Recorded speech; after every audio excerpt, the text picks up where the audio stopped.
ভাবে আদায় করবে, এই 5 ওয়াক্ত নামাজ ওই ব্যক্তির কবরের আলো হবে, তার পক্ষে দলিল হবে, কিয়ামতের দিন জাহান্নাম থেকে মুক্তির উপায় হবে 5 ওয়াক্ত নামাজ। বলেন না সুবহানাল্লাহ।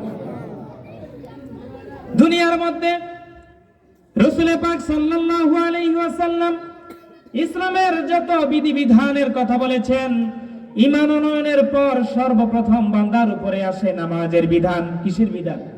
তো জোরে বলেন, কিসের বিধান? নামাজের বিধান। বান্দা যখন আশহাদু আল্লা ইলাহা ইল্লাল্লাহ ওয়া আশহাদু আন্না মুহাম্মাদার রাসূলুল্লাহ এই কালেমার সাক্ষ্য দেয়, কালেমা গ্রহণ করে, সর্বপ্রথম ইবাদতে বাদানি মানে শারীরিক ইবাদত হিসেবে সর্বপ্রথম বান্দার উপরে ফরজ হয় 5 ওয়াক্ত নামাজ। কত ওয়াক্ত নামাজ? এই 5 ওয়াক্ত নামাজ রাসূল পাক সাল্লাল্লাহু আলাইহি ওয়াসাল্লাম হাদিস শরীফের মধ্যে ইরশাদ করেন, যদি তুমি সঠিকভাবে আদায় করো এই 5 ওয়াক্ত নামাজ, কাল কিয়ামতের ময়দানে তোমার নাজাতের ওসিলা হয়ে যাবে। বলেন না সুবহানাল্লাহ। অপরদিকে আল্লাহ পাক রব্বুল আলামিন বলেন, ও বান্দা তুমি সফল কাম হয়েছো কিনা, তুমি সৌভাগ্যশীল কিনা, এটা যদি যাচাই করতে চাও তাহলে সর্বপ্রথম দেখতে হবে তুমি নামাজের প্রতি যত্নবান কিনা, যত্নশীল কিনা। বলেন না সুবহানাল্লাহ। নামাজের প্রতি যদি যত্নশীল হও, নামাজের প্রতি যদি যত্নবান হও, বিনয় নম্রতার সহিত খুশু খুজুর সহিত যদি তুমি নামাজ আদায় করো, তাহলে আল্লাহ পাক রব্বুল আলামিন সূরাতুল মুমিনুনের প্রথম দিকে বলেছেন, কদ আফলাহাল মুমিনুন আল্লাযীনা হুম ফী সালাতিহিম খাশিউন। বলেন না সুবহানাল্লাহ। আমার আল্লাহ পবিত্র কালামের মধ্যে বলেন, দুনিয়ার মানুষের মধ্যে সফল হয়েছে মুমিনরা। কারা?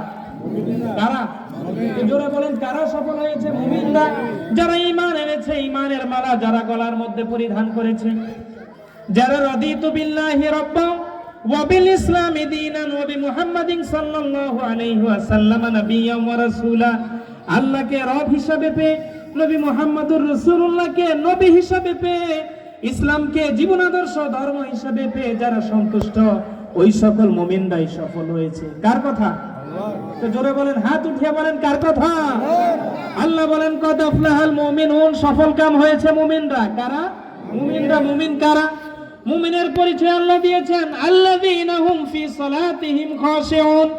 মুমিনের সর্বপ্রথম পরিচয় হলো যেই মুমিন নামাজের মধ্যে বিনয়ের সহিত যে ব্যক্তি নামাজ আদায় করে, সেই হলো প্রকৃত মুমিন, সেই হলো সফল মুমিন। বলেন না সুবহানাল্লাহ। যেহেতু আল্লাহ পাক রব্বুল আলামিন বলেছেন, ওয়া কুমু লিল্লাহি কানিতিন, বান্দা যখন তুমি নামাজে দাঁড়াবে, আল্লাহর সামনে যখন সিজদা দিতে যাবে, তখন তুমি অনুগত বান্দার মতো, অনুগত গোলামের মতো দাঁড়িয়ে যাও।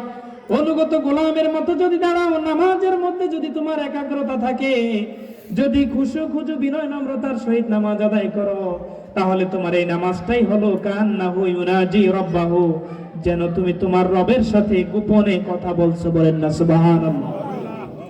তাহলে এই নামাজটাই হবে তোমার জন্য আল্লাহর সাথে যোগাযোগের মাধ্যম। বলেন না আল্লাহু আকবার। তাহলে সেই নামাজ আজকে সমাজের মধ্যে দৈনন্দিন 5 ওয়াক্ত নামাজি মুসল্লি পাওয়া খুব কম, দুষ্কর। মসজিদগুলো চাকচিক্যময় হচ্ছে, কিন্তু মসজিদের খোরাক নামাজই পাওয়া যাচ্ছে না। ঠিক কিনা? কিছু মুসল্লি আছে সাপ্তাহিক মুসল্লি, কিছু মুসল্লি আছে বাৎসরিক মুসল্লি, কিছু মুসল্লি আছে দৈনন্দিন 1 ওয়াক্ত নামাজের জন্য আসে। আবার সামনে রমজান মাস আসতেছে, রমজানের 1 মাস ঠিকঠাক মতো মসজিদে 5 ওয়াক্ত নামাজ আদায় করে, কিন্তু বাকি 11 মাস নামাজের খবরও থাকে। তো জোরে বলেন, খবরও থাকে না। তাহলে আমি আপনি মুসল্লি হব দৈনন্দিন মুসল্লি। কি মুসল্লি? তো জোরে বলেন, কি মুসল্লি? দৈনন্দিন মুসল্লি। দ্বিতীয় নাম্বার, কোরআনের মধ্যে আল্লাহ পাক রব্বুল আলামিন রোজার কথা বলেছেন। কিসের কথা? তো জোরে বলেন, কিসের কথা? রোজার কথা। এই শাবান মাসের প্রায় অর্ধেক আমাদের থেকে বিদায় নিচ্ছে, আর অর্ধেক অতিবাহিত হওয়ার পর পবিত্র মাহে রমজান আমাদের কাছে চলে আসবে। আল্লাহ পাক রব্বুল আলামিন বলেন, শাহরু রমাদানাল্লাযী উনজিলা ফীহিল কুরআন হুদাল লিন-নাসি ওয়া বাইয়িনাতিম মিনাল হুদা ওয়াল ফুরকান।